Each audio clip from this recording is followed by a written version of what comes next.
சிறகடிக்க ஆசை சீரியல் இன்னைக்கான எபிசோடில் ரோஹிணி வந்து சிந்தாமணி கிட்ட சொல்கிறாங்க, முத்துவோட மாமியார் வந்து அந்த கோயில் முன்னாடி கடை போட்டிருக்காங்க, அந்த கடையை நீங்கள் தான் தூக்கணும் அப்படின்னு சொல்லிட்டு, இதனால் உங்களுக்கு பல்கான ஆர்டர் வாங்கி தரேன் அப்படின்னு சொல்லி சிந்தாமணி ஓகேங்கிற மாதிரி சொல்கிறாங்க. என் பேர் இதில் அடிப்படக்கூடாதுன்னு சொன்ன உடனே அவங்களும் சரி நான் அசால்ட்டாக பண்ணிடுவேன் அப்படின்னு சொல்லிட்டு, இன்னொரு பக்கம் கவர்மெண்ட் ஆஃபீஸ்லேருந்து வந்து மீனாவோட அம்மா கடையை வந்து எடுக்கிறாங்க. நீங்கள் எதுக்கு இப்படி பண்ணுறீங்க அப்படின்னு சொல்லும்போது, இல்லை நீங்கள் ஜூஸில் இல்லாமல் கலந்து விற்கிறீங்கன்ட்டு பொதுமக்கள்கிட்ட இருந்து கம்ப்ளைண்ட் வந்திருக்கு அப்படின்னு சொல்லிட்டு அவங்க வந்து தேம்பி தேம்பி அலறாங்க. என் புருஷனோட ஞாபகத்தில் இருக்கிறதே அதுதான், தயவுசெய்து அந்த மிஷினை எடுக்காதுங்க அப்படின்னு சொல்லிட்டு நான் அவங்க வந்து எடுத்துகிட்டு போயிடுறாங்க. முத்து வந்து எவ்வளவோ தடுத்து பார்க்குறாங்க. அவங்க தேம்பி தேம்பி அலறாங்க மீனாவோட அம்மா.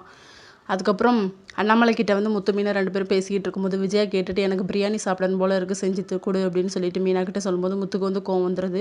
அவளெல்லாம் செஞ்சு தர முடியாது அப்படின்னு சொல்லிட்டு, அண்ணாமலை வந்து உனக்கு தேவைன்னா நீ செஞ்சு சாப்பிடு, இல்லைனா கடையில் போய் சாப்பிடு அப்படின்னு சொன்ன உடனே இவங்க வந்து கிளம்பி போயிடுறாங்க.